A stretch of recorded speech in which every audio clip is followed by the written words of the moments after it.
Good morning. Bateryado kayo. Mahaba-haba ang pahinga natin. Hindi pa tayo nakaka-recover sa pahinga. Mukhang magpapahinga na naman tayo sa Huwebes. Sa Huwebes yata is April 9. April 9 is, kung di ako nagkakamali, araw ng Kagitingan. Araw ng Kagitingan ay ating sineselebrate to share and emulate to the next generation that yung Kagitingan, lalong-lalo na, hindi lang bilang isang Pilipino, lalong-lalo na sa ating mga kawani ng pamahalaan. Kailangan laging umiral ang Kagitingan sa atin sa paglilingkod sa bayan. Kaya yan yung may mga takdang araw para yan ipaalala sa atin, tayo mga Pilipino ay magigiting. Katulad ng mga salinlahi natin. Itong nasa kodli lang natin. Yung isa, true-blooded Manileño, Batang Tondo, Andres Bonifacio, Atapang Atao. Hindi ba? Yang mga rebulto at maaaring semento o bakal na estatwa ay nagpapaalala sa atin na kapag tayo'y naging magiting, mapagmahal sa bayan, the next generation will immortalize us. This is a reminder. Yung mga estatwa na yan, kapag ikay naglingkod ng maayos sa taong bayan, yan ang isusukli sa iyo ng Estado. Habang buhay kang alalahanin or aalalanin or mali. Hindi naman ako kapampangan eh. Wala yung age. Simbolo na ipinakikita to those passers-by that if you do good to your fellow men, you will be immortalized.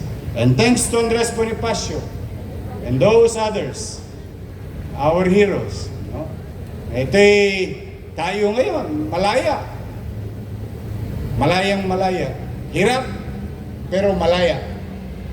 Dahil sa kanilang mga sakripisyo.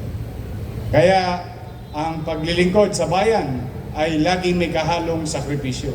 Hindi lamang to puro biyaya or bonus or maybe kung ano man, thank you kung meron. But the good thing about being in the service, sabi ng kasabihan sa Ingles, many are called but few are chosen. You are the chosen one to be of service to the people. Saka masarap talaga trabaho to. Lagi ko to sinasabi. Saan ka pa naman nakakita ng trabaho? Tumutulong ka na sa kapwa, naglilingkod ka na sa kapwa, pagdating ng Akisaya 30, may sweldo ka.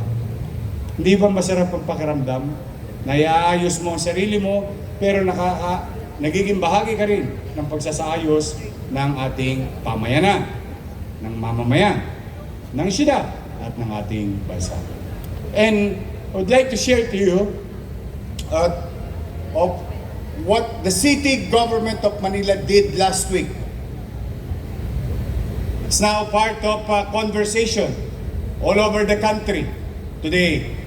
That includes the national government. When the city government came up with an idea of hiring our jeeps in the city to provide free fare or libreng pamasahe. And last week, when we implemented it, about 365,000 riding public benefited in 2 days. That only cost us less than 8 million pesos. And if you divide 360 plus, at 8 million, lalabas tayo ay mga 25 pesos lamang ang naging cost of acquisition of service to each and every riding public who benefited from the project. So just imagine, kung nakadalawang biyahe ka, Tasikwent, magkano na ngayon ng Tapsilog, magkano ng tanghalian, or ano pa man bagay, na at least dito man lang makaramdam ng kagaangan ang ating mga mananakay. O marahil yung iba sa inyo, nagbenepisyo na dito. But today, we will continue and we will fulfill our promise to make it 5 days, at least 1 week. 1 week man lang. Kasi EDNEB lang yung natabi ko. 4 na milyon isang araw.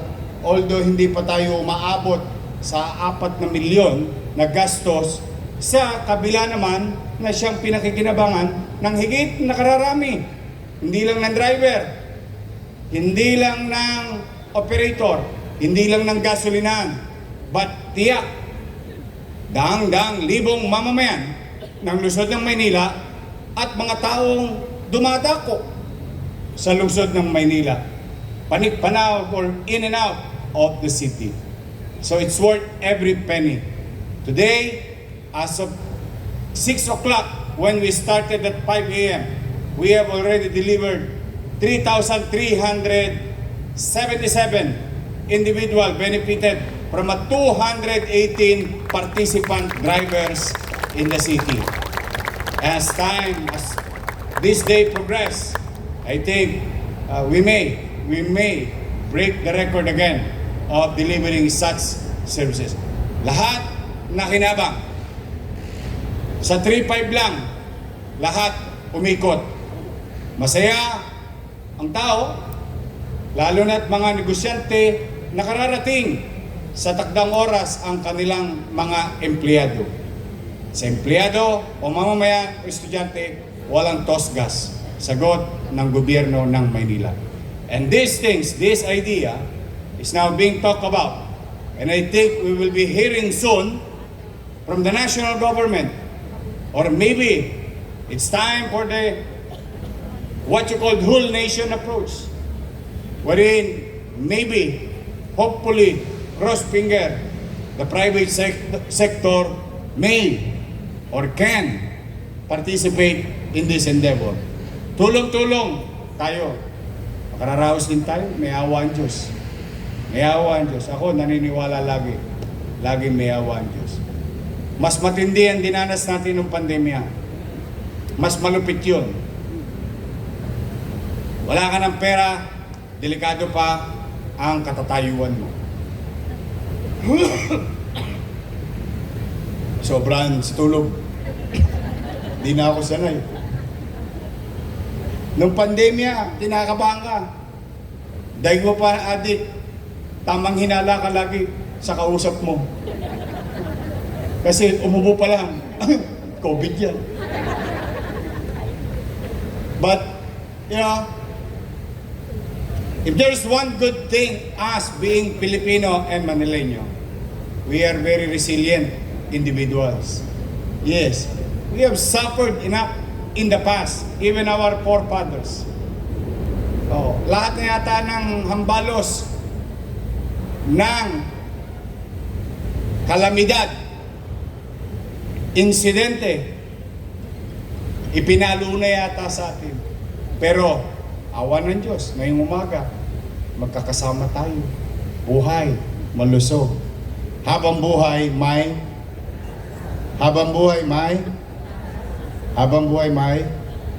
hindi ko na maalala yung sinabi ng pare. Pag-asa. Yun po, yan ang huwag mawawala sa atin bilang Pilipino, bilang tao. We must continue to pursue better things to be delivered to our constituency. Kaya sa ating mga driver ng jeep, nasaan man kayo ngayon, di ba palakpakan natin mga jeepney driver natin?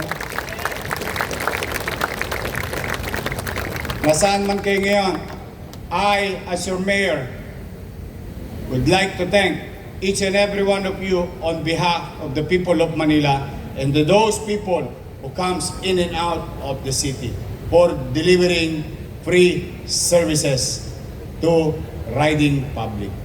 Another week, let's make use of this 3 days. Kasi 3 days lang atang, saan na si Joe? Walang sok pa sa Webes, no? Walang pasok? Gusto mo pumasok? Walang pasok yata sa Webes, but we'll see.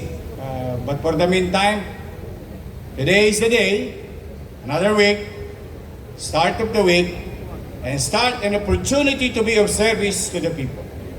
Yun ang masarap dito.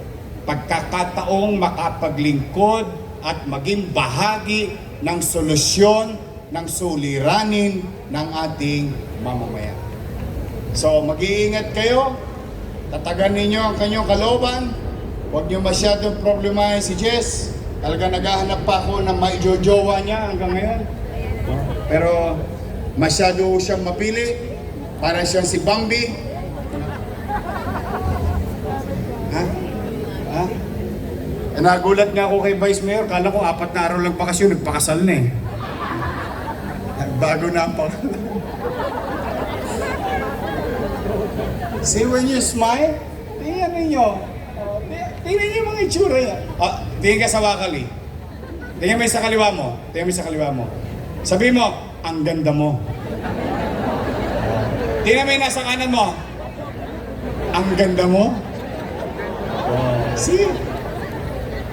Yeah. Can you imagine how resilient we are? We are facing global crisis. Economic challenges, each and every one. Lahat tayo tinatamaan, ha?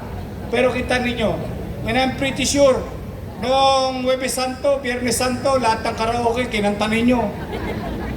Why? Because life will continue. Life will go on. Challenges in our life teaches us a very good lesson. A lesson that can we learn and utilize for the next or future problem. And that also strengthens us emotionally and psychologically. So that's why, don't worry. Be happy. And be grateful to God. So mag-iingat kayo. Huwag kayong magkakasakit. Kailangan ko kayo. Ha? Magandang umaga. Pagpalain nawa kayo ng Pong May Kapal. Manila! God first. Thank you.